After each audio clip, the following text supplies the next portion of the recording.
Saat Naon keluar dari kamar rawat Harry, ia melihat bukan hanya Donghae saja di sana, melainkan juga seorang wanita parubaya yang Naon tepat adalah ibu dari Donghae. Aku sudah selesai, aku akan pergi sekarang, ucap Naon pamit. Donghae sudah mengangguk di sana saat mendengar suara tangisan Harry di dalam. Lelaki itu buru-buru datang menghampiri hingga menyisakan hanya Naon dan ibu Donghae di sana. Rasa canggung itu segera memenuhi benak Naon. Gadis itu menunjukkan sikap sopan dengan membungkukkan badannya, memberi salam dan berpamitan hendak segera pergi. Tunggu sebentar Naona, pinta ibu Donghae yang membuat langkah Naon terhenti. Naon sudah terkejut setengah mati saat wanita itu tiba-tiba saja meraih kedua tangannya dan menggenggamnya. Tolong jangan seperti ini, saya adalah seorang yang mengidap sebuah penyakit. Anda mungkin saja bisa tertular jika memegang saya sembarangan. Pinta Naon sudah menarik kembali tangannya dari sana. Namun ibu Donghae lagi-lagi melakukannya seolah ucapan Naon barusan yang dianggap angin lalu. Sejenak Naon merasa seperti bisa diterima oleh orang lain selain Donghae dan Hyari. Jangan khawatir, aku memahami penyakit yang ada di tubuhmu tak akan menular jika kita hanya saling berpegangan tangan seperti ini. Balas wanita itu dengan senyum teduh. Aku hanya ingin berkata padamu untuk tidak terlalu mengkhawatirkan Harry. Anak itu akan aman bersama dengan keluarga kami. Kami juga akan memastikan memberikan segala hal yang terbaik bagi Harry di masa kini dan di masa depan. Mendengar perkataan wanita parubaya itu jelas membuat Naon bisa merasakan kelegaan. Keputusannya untuk menyerahkan Harry pada Donghae bukanlah hal yang salah karena anak itu bisa mendapatkan kehidupan yang lebih layak di sana. Tapi Naona, tolong tolak permintaan putraku yang ingin hidup bersama denganmu, pinta ibu Donghae dengan sangat. Perasaan Naon yang tadinya sempat menganggap dirinya telah diterima mendadak jadi tak karuan mendengar hal itu.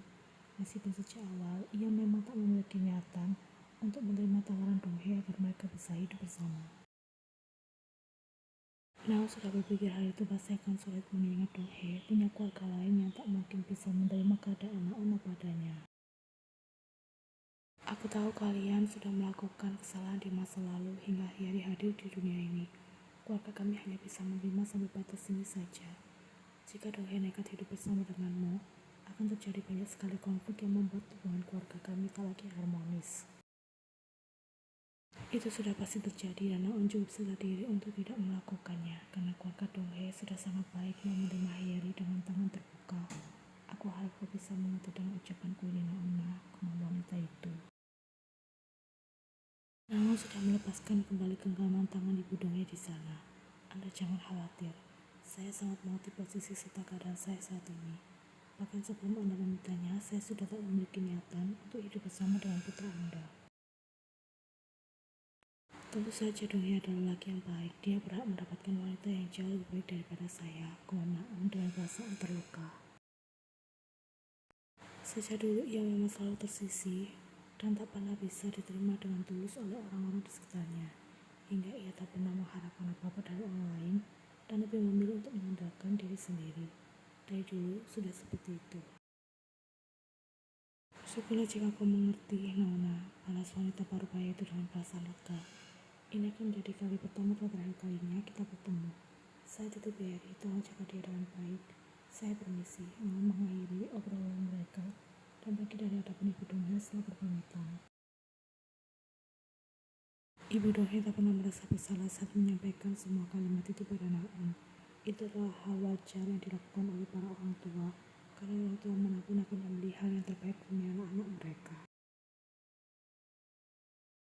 Naon mana bu? Tanya Donghae mencari keberadaan gadis itu saat ia baru saja keluar dari kamar rawat Hyari dengan menggendong anaknya di sana. Padahal niat lelaki itu ingin berpamitan serta berterima kasih pada Naon. Namun ternyata gadis itu sudah pergi begitu saja. Rumah di mana ayah? Tanya Hyari hampir menangis lagi. Akan ayah cari. Hyari di sini dulu dengan nenek, balas Donghae. Hyari ikut, pinta anak itu. Apa jadi susah jalannya karena harus melewati yang infus milik Hyari. Nanti keburu Uma pergi semakin menjauh, jelas Donghae. Hyari dengan nenek saja ya di sini. Ibu Donghae ikut membujuk. Apa janji jika bisa menemukan Uma di sana? Apa akan bujuk Uma untuk memperhatikan kata Hyari sebelum benar-benar pergi? Pada akhirnya Hyari menutup ucapan Donghae. Ia kembali ke kamar rawatnya dengan tenang bersama dengan neneknya. Wanita parubaya itu tak lagi khawatir saat Donghae berniat menyusul Naeun di sana, karena yakin gadis itu bahkan sudah berjalan terlalu jauh. Baik Donghae maupun Harry tak akan bisa bertemu dengan Naeun lagi. Hal itu terbukti dengan beberapa saat kemudian Donghae yang kembali ke kamar rawat Harry sendirian. Lelaki itu meminta maaf pada sang anak karena tak bisa mengejar Naeun. Tangis Harry kembali pecah saat itu juga, namun ibu Donghae dengan sikap menenangkan anak itu dan membujuk akan membelikan makan enak agar Harry bisa kembali tenang.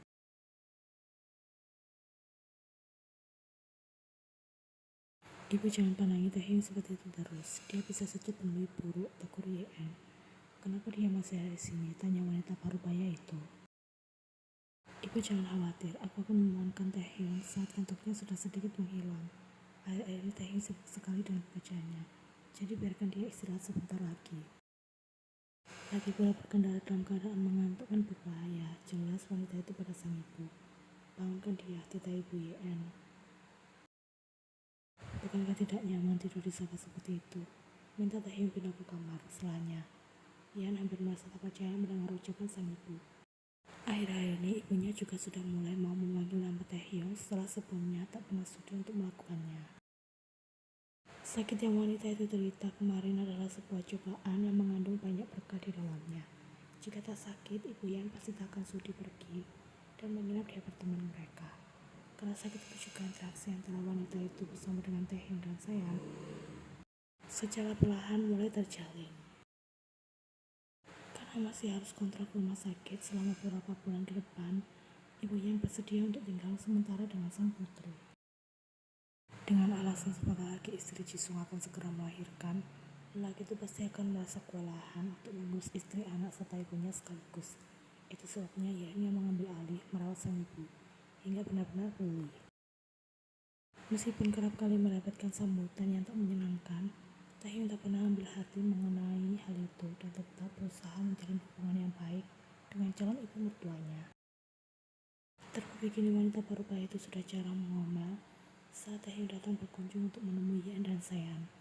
Mungkin sikap Taehyung yang loyal tak jarang membelikan calon ibu mertuanya itu makanan serta minuman yang enak dan sehat, membuat perasaan sang ibu menjadi sedikit luluh.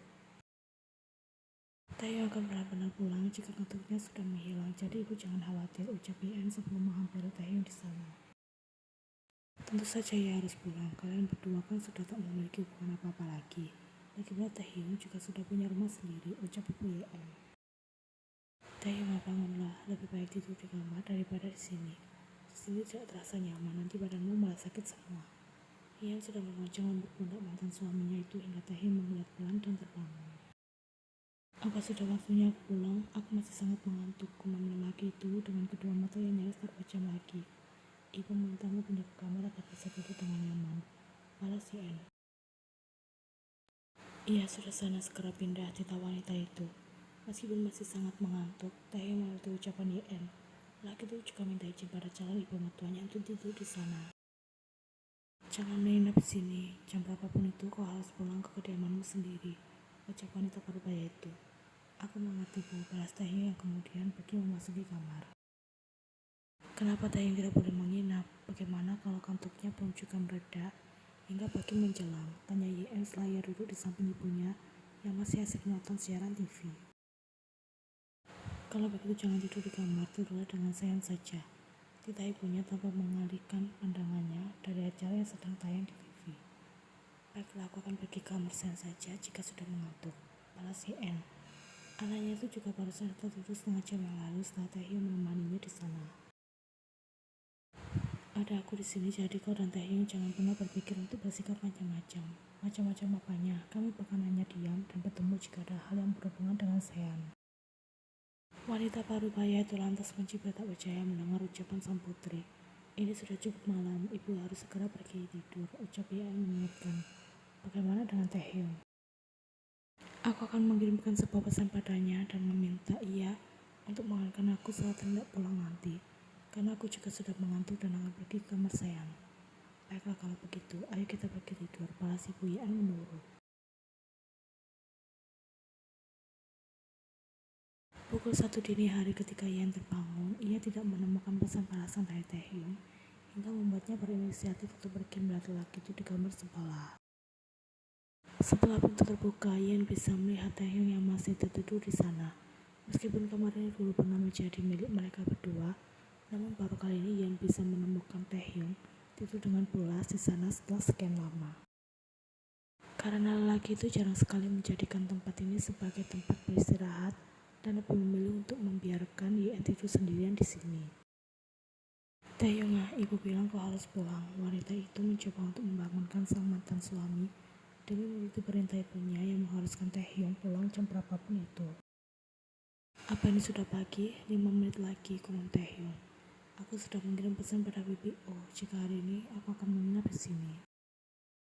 BBO adalah wanita yang pernah Yeon salah pahami karena saat itu Taehyung pernah berkata ia akan membawa seorang wanita tinggal satu apartemen dengannya dan akan segera mengenalkannya pada Yeon. Ian kira itu adalah kekasih baru Taehyung, tapi ternyata lelaki itu hanya sekedar menggodanya karena wanita yang Taehyung maksud adalah BBO yang bertugas untuk membersihkan serta memasak di apartemen sewa Taehyung. Sosoknya yang baru baya, hampir seusia ibu Yeon, serta sikapnya yang keibuan dan juga cekatan membuat Yeon tak lagi khawatir dengan keadaan apartemen Taehyung. Yeon juga tak lagi perlu mengirimkan makanan berupa lauk pauk pada mantan suaminya itu karena BBO sudah menyiapkan semuanya. Meskipun begitu, akhir-akhir ini Taehyung malah lebih banyak menghabiskan waktu di sini daripada di apartemennya sendiri. Ia bahkan makan 3 kali sehari bersama dengan keluarga Yeon. Siapa yang memperbolehkanmu menginap di sini? Tanya Yeon dengan kumamam. Dia pasti belum membaca pesan dariku. Apakah kantukmu sudah hilang? Tanya Yeon lagi. Taehyung berusaha membuka kedua matanya yang masih tampak lekat dan beranjak dari posisinya. Belum, jawabnya dengan muka bantah. Apa aku harus benar-benar pergi? Jam berapa ini? Tanya lelaki itu. Jam 1 lewat, balas Yeon. Sudah tengah malam. Ibu bilang kau harus pulang jam berapapun itu, ucap Yeon meskipun sebenarnya ia tak tega membiarkan Taehyung pulang dini hari begini. Lelaki itu sudah menggaruk rambutnya hingga membuatnya terlihat semakin acak-acakan. Bagaimana kalau aku perginya besok pagi saja sebelum ibu bangun? Jam berapa biasanya ibu bangun? Kebanyakan jam 6 pagi, terkadang lebih siang, tapi tak pernah sekalipun ibu terbangun sebelum jam 6. Kalau begitu aku akan pergi jam 5 pagi. Tidak masalah kan? Tanya Taehyung memastikan. Aku rasa begitu, jawab Yeon menyetujui saran dari Taehyung. Kalau begitu jangan lupa pasang alarm pada pukul 5 pagi agar kau bisa terbangun nantinya. Kau mau kemana? Maka Yeon yang hampir beranjak dari ranjang terhenti mendengar pertanyaan Taehyung barusan. Tentu saja kembali tidur. Aku akan tidur bersama dengan saya malam ini. Bukannya ranjang saya lumayan sempit. Kau tidak lihat di sini lebih luas. Panci lelaki itu dan Yeon sudah bisa menebak kemana arah tujuan Taehyung. Lagi pula anak kita sudah tidak perlu ditemani tidur lagi karena ia bahkan sudah tidur sendirian sejak berusia 6 bulan. Sosok yang perlu ditemani adalah ayah dari Sean. Ia merasa kesepian di sini. Kenapa ayah Sean perlu ditemani dengan alasan kesepian? Padahal dua ayah Sean juga yang membuat ibu Sean selalu tidur di sini sendirian. Yeon balas menggoda. Itu sebabnya, mari membuat suasana kamar ini kembali menghangat seperti dulu sebelum ayah Sean mendedikasikan dirinya hanya untuk terus bekerja tanpa ingat istri dan anak di rumah, hingga membuat ibu Seon murka dan meminta cerai. Taehyung sudah membawa tubuh mereka sama-sama berbaring di atas ranjang dengan nyaman. Sebelum dulu ada Seon, mereka selalu melakukan hal seperti ini, mengobrol banyak hal di malam hari, sembari berbaring dengan saling berhadapan dan memeluk satu sama lain.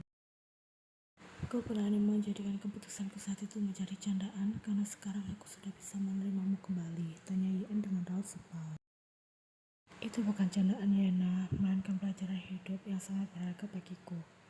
Dunia yang ingin aku kejar tak ada artinya tanpa kau dan Seon, jawab Taehyung.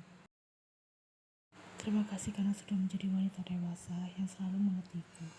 Kau bahkan masih mau memberikan kesempatan padaku untuk bertemu denganmu dan Seon setelah kita tak lagi bersama, hingga aku memiliki kesempatan untuk memperbaiki segalanya. Andai saja kau bersikap egois dengan membiarkan aku mengurusi hidupku sendiri setelah kita bercerai, aku tidak mungkin bisa sampai di titik ini. Semua yang telah aku usahakan hingga saat ini pasti akan hancur tak tersisa. Karena itu adalah kau Yena, wanita yang selalu mendukungku apapun keadaanku, baik itu dulu maupun sekarang. Jelas Taehyung panjang. Sudah Yen katakan iya, bahkan tak bisa melihat lelaki lain selain Taehyung. Jadi lagi dan lagi, Ko Yen hanya akan jatuh pada Kim Taehyung. Taehyung tunggu, Yen sudah menangkap tangan nakal Taehyung yang hendak membuka pengait di sana. Kenapa? Protes Taehyung. Kau tidak sadar tempat kita berada saat ini? Ada ibu di sini. Bagaimana jika ibu terbangun karena kita terlalu berisik? Apakah lupa jika kemarin didesain kedap suara? Kedua mata mereka saling bertatapan dan senyum jauh Taehyung sudah terbentuk di sana. Lagi pula perhatikan di mana letak lututmu saat ini nonaku. Ucapan Taehyung berhasil mengalihkan perhatian Yen yang sepenuhnya menyadari jika sedari tadi secara tak sadar ia sudah menggoda sang mantan suami. Lutut gadis itu masih berada di tengah Taehyung yang menggesek pada dalamnya hingga berhasil terbangun. Jangan singkirkan dan terus lakukan, karena aku suka, setelah Taehyung ketika Yen mencoba menjauh dari sana. Bibir keduanya sekarang menyatu dengan panas dan dalam, benar-benar memperbaiki suasana kamar ini yang semula terasa dingin karena kisah pahit di masa lalu.